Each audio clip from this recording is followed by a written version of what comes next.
the world's most closed economy. Imagine a country with virtually no ties to the outside world. Its own currency doesn't inspire confidence in its people. Yet the regime still stands tall, crushed under international sanctions, repeatedly struggling with famine, with virtually no access to technology and information. How does this system survive when everything points to collapse? There are no statistics, no transparency, but there is a struggle for survival. Invisible trade routes, strategic moves, and a false sense of abundance created internally. A model where the cult of personality is intertwined with the economy, and loyalty trumps rationality. North Korea may be the last bastion where money is more valuable than anything else, and understanding the realities behind this structure means deciphering not just the economy, but a system that defies the modern world. Let's take a closer look at the story of this extraordinary country. While I start the video, you can also contribute to the channel's growth by liking the video. Enjoy watching. The Korean War, which ended in 1953, was a complete disaster for North Korea. The country's infrastructure was completely destroyed, industrial facilities were razed to the ground, and a large part of the population was displaced. However, the Pyongyang administration saw this great destruction as an opportunity for reconstruction. With the support of the Soviet Union and China, industrialization steps were taken immediately after the war. A socialist planned economy model was adopted, and a development program based on heavy industry was launched. This planning process, led by Kim Il-sung, progressed relatively successfully until the late 1960s. Factories established with Soviet technology and loans increased production, especially in mining and heavy industry. During this period, North Korea was growing faster than South Korea. In the mid-1960s, North Korea's per capita gross domestic product was close to that of South Korea. Kim Il-sung presented the Jewish ideology to his people, promising a self-sufficient economic system. This concept involved a state model that was independent and self-sufficient. However, this model would not be sustainable in the long run. Although Jewish theoretically meant independence, in practice it began to sever ties with the world. Problems such as a decrease in trading partners, limited access to technology, and declining productivity would manifest themselves over time. Nevertheless, until the 1970s, North Korea managed to survive with support from Eastern Bloc countries. By the 1970s, North Korea had made its ideology the cornerstone of the country, not only economically but also politically and culturally. It was no longer just about economic independence, but also ideological superiority. The state closed itself off to any foreign influence. Imports were minimized. Opening up to the outside world was defined as an ideological threat. This policy made the country increasingly isolated from the world each year. Interestingly, however, North Korea also turned to foreign borrowing during this period. Particularly in the 1970s, loans were obtained from Europe for technology and infrastructure investments. However, repayment of these loans became problematic. The country eventually defaulted, and this led to the emergence of the North Korean risk in Western financial circles. With avenues for obtaining loans from the West completely closed, the country became even more dependent on China and the Soviet Union. They had nowhere else to turn. This dependence would eventually lead to a crisis. Of course, due to both financial and political turmoil, the country's primary focus was once again overshadowed. North Korea's economy relied on heavy industry, while agricultural and consumer goods production lagged far behind. This imbalance laid the groundwork for future shortages. Furthermore, restrictions on foreign trade reduced access to imported goods to almost zero. Access to food, healthcare, and consumer goods became extremely difficult for the population. Chien's placement of his own portrait in every corner of the state, shaping everything from the currency to the calendar according to the regime, completely intertwined economics and ideology. Economic decisions were no longer rational. Ideological allegiance took precedence. This situation would plunge the country into an unprecedented crisis in the 1990s. The collapse of the Soviet Union in 1991 caused a veritable earthquake in North Korea. Soviet support, which had provided technical assistance, affordable energy sources, and easy access to foreign trade for years, suddenly disappeared. Then, as China turned to market reforms, Pyongyang became isolated. Foreign trade almost came to a standstill. The Kyush ideology's promise of a self-sufficient economy proved to be an illusion at this point. Neither food production was truly sufficient, nor was the industrial infrastructure robust enough to survive. Under these conditions, the death of leader Kim Jong-un in 1994 further destabilized the already fragile economic system. His son, Kim Jong-un, succeeded him, and while he attempted to preserve his father's legacy, a figure almost godlike in the collective memory of the people, the reality was harsh. The famine of 1995 to 1999 is remembered as one of the darkest chapters in North Korean history. This period is known in the country as the Arduous March, or the Arduous March. Agricultural production almost completely collapsed. Power outages prevented agricultural machinery from operating. There was no fertilizer for production. Tractors wouldn't work. It was a complete nightmare. According to international aid organizations, between 600,000 and 2 million people lost their lives during these famine years. However, instead of sharing this tragedy with the world, the regime further closed its borders. Attempts were made to prevent people from fleeing to neighboring China. Smugglers were punished with execution. During the same period, the regime provided privileged access to food for those loyal to it, while abandoning the vast majority of the population to their fate. The economic structure was also undergoing an unofficial transformation during this time. With the collapse of the state distribution system, a black market and small, local trade structures emerged. These structures operated outside of state control. However, the regime chose to ignore this, viewing it as a necessary relaxation.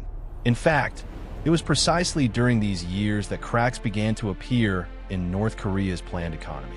As the 2000s began, Kim Jong-il, instead of making radical changes to the economy, started diverting all of the country's resources to military capacity. This policy was justified by the Sungun strategy, meaning army first. The country's already limited resources were largely allocated to the military. Huge budgets were set aside for arms production, missile development programs, and nuclear research. While the people were starving, the regime was spending billions of dollars on missile tests. In 2006, North Korea conducted its first nuclear test. This step caused a major stir in the international community and led to United Nations sanctions. Economic isolation deepened further. These sanctions restricted both the country's imports and exports, severely impacting energy and food supplies in particular. However, instead of backing down, the regime presented the sanctions as an extension of American imperialism, further reinforcing ideological allegiance domestically. The military-industrial complex became one of the most active and modernized sectors of the country's economy.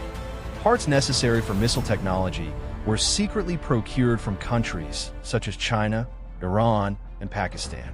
According to some claims, the regime began earning hundreds of millions of dollars annually from arms sales abroad. Secret agreements were made with some dictatorships in Africa and the Middle East. On the other hand, the regime developed quite unusual ways to increase its financial resources. For example, it was reported that they engaged in diamond and rare earth metal smuggling to ensure the flow of foreign currency, illegal software hacking, and even cyber attacks to steal money from Western banking systems. More recently, another incident occurred, which we will discuss shortly. North Korea's cyber warfare unit, Bureau 121, has become one of the most effective digital threats in the world.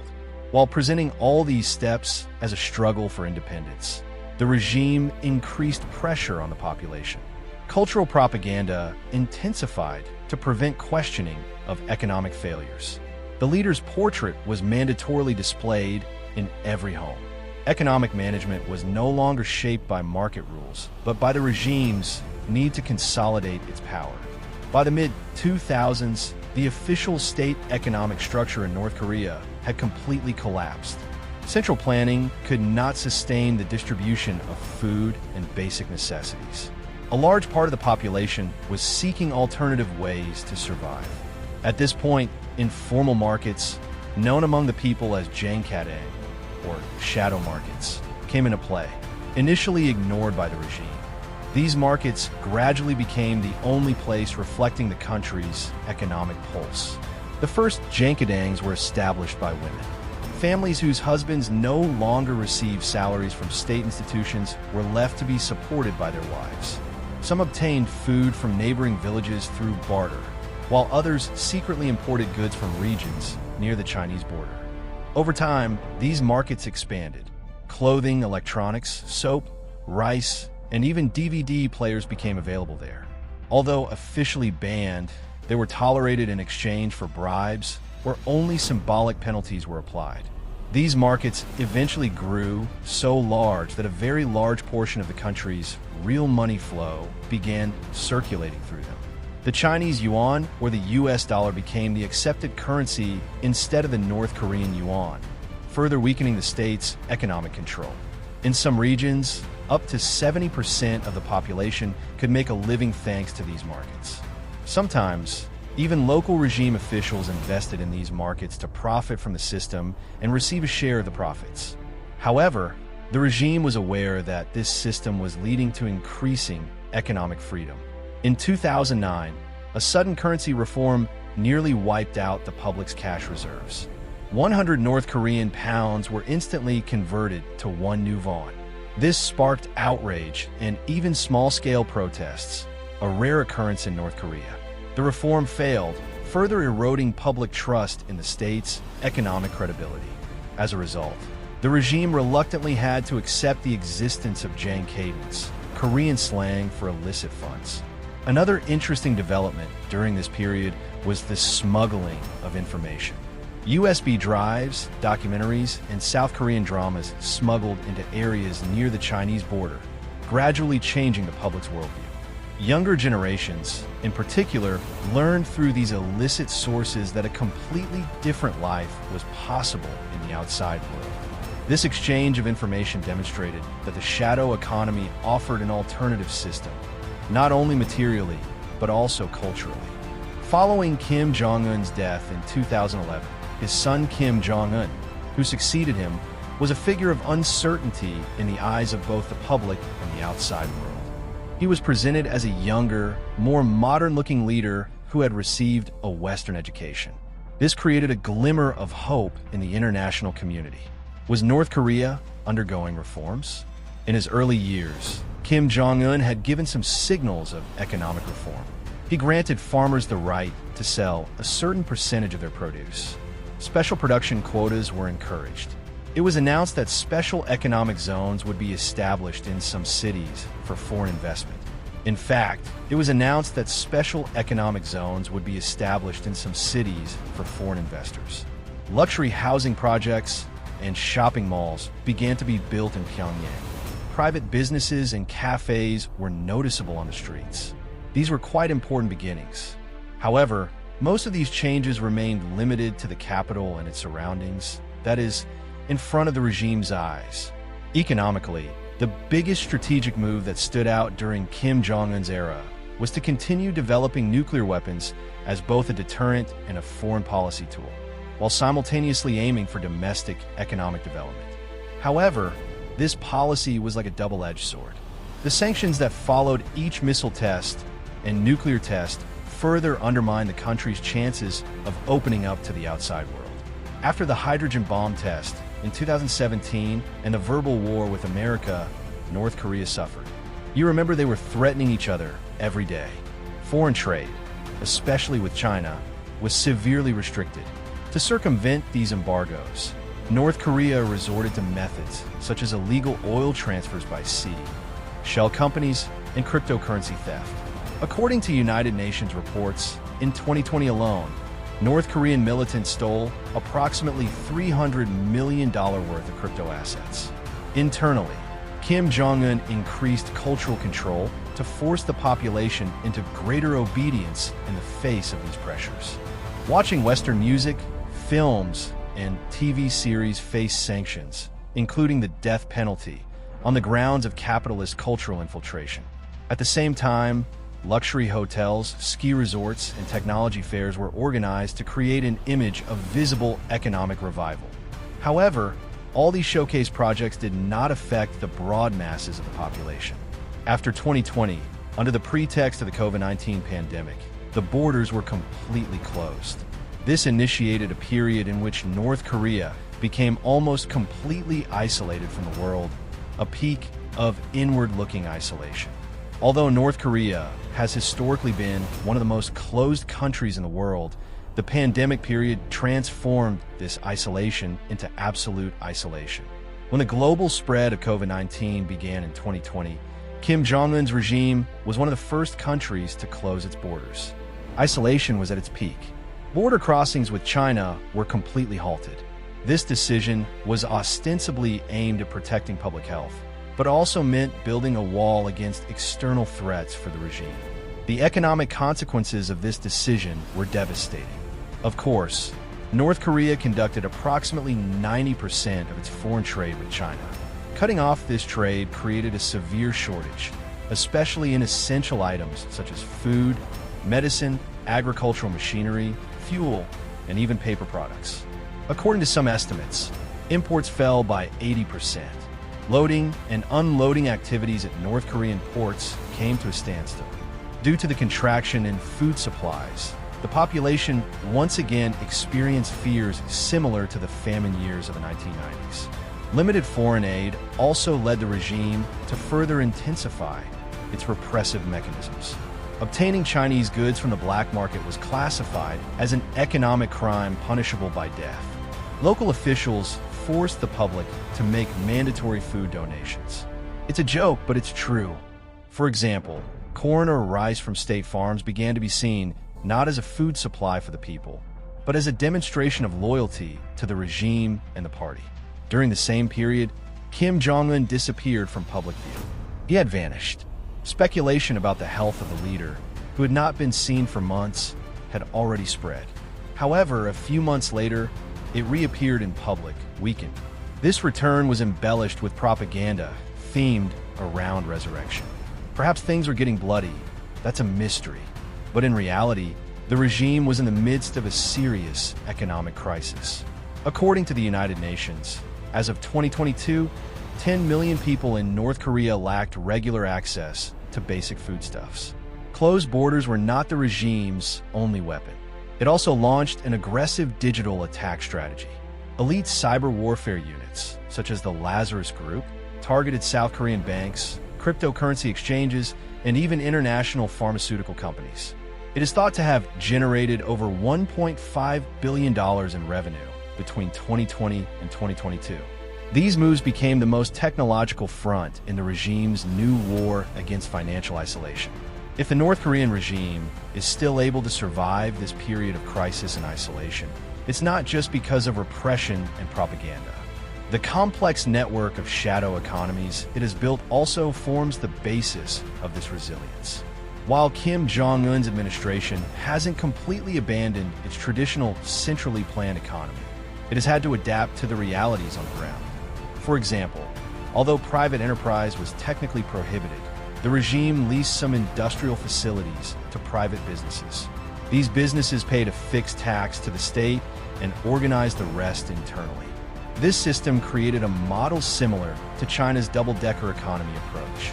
The state was still directive, but had practically loosened its control. Furthermore, the regime created an economic model full of special privileges for the elite. High-ranking officials residing in Pyongyang had access to imported goods, luxury housing, private shops, and even limited internet access to the outside world.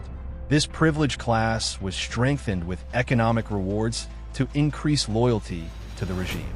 However, the rest of the country still struggled for basic necessities. Interesting developments were also taking place in North Korea's monetary structure. As the official currency lost public trust, foreign currencies such as the Chinese yuan and the US dollar became widely used. The country's direct monetary policy became ineffective. However, This currency diversification offered the regime the chance to create different sources of funding. There were even reports of cryptocurrency trading in some business circles. Cryptocurrencies were prominent in this country not only for trading, but also for theft.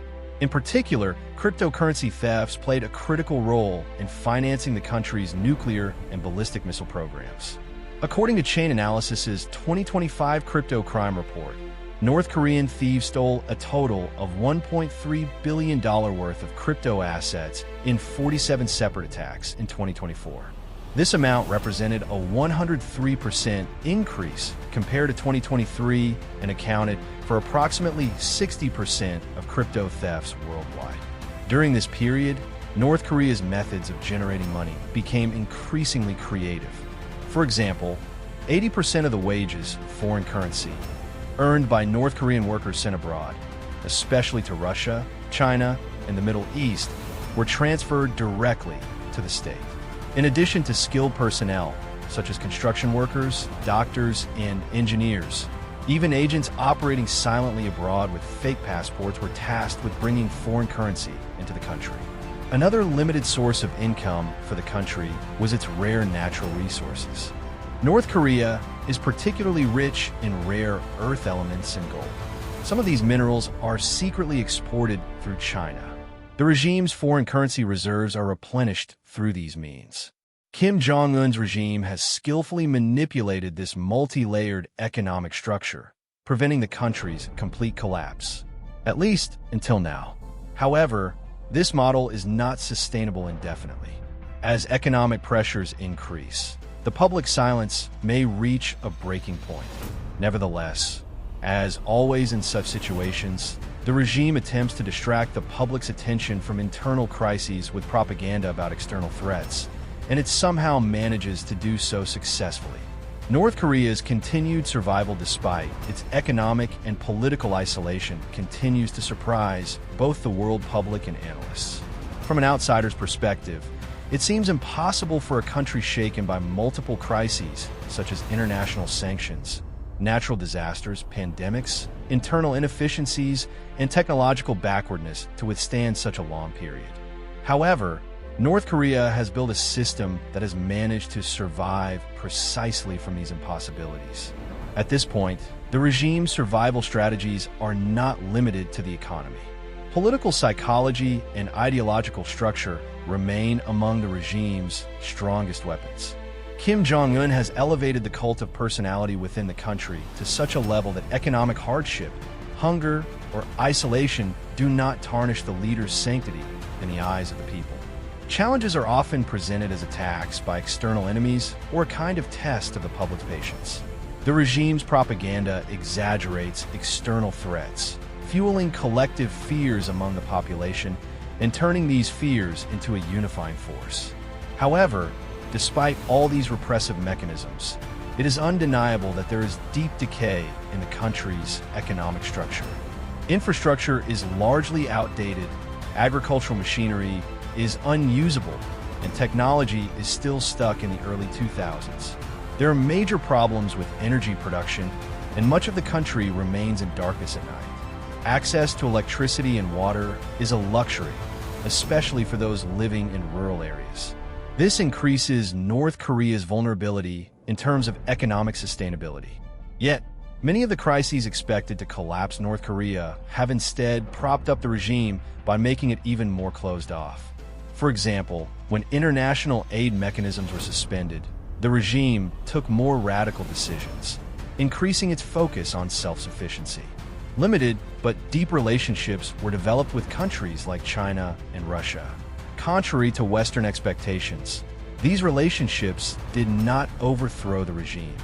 On the contrary, they strengthened it in some areas. But the real issue is this: North Korea's collapse cannot be understood solely through economic indicators. It is a psychological system, an alternative reality regime created by ideological commitment and control mechanisms.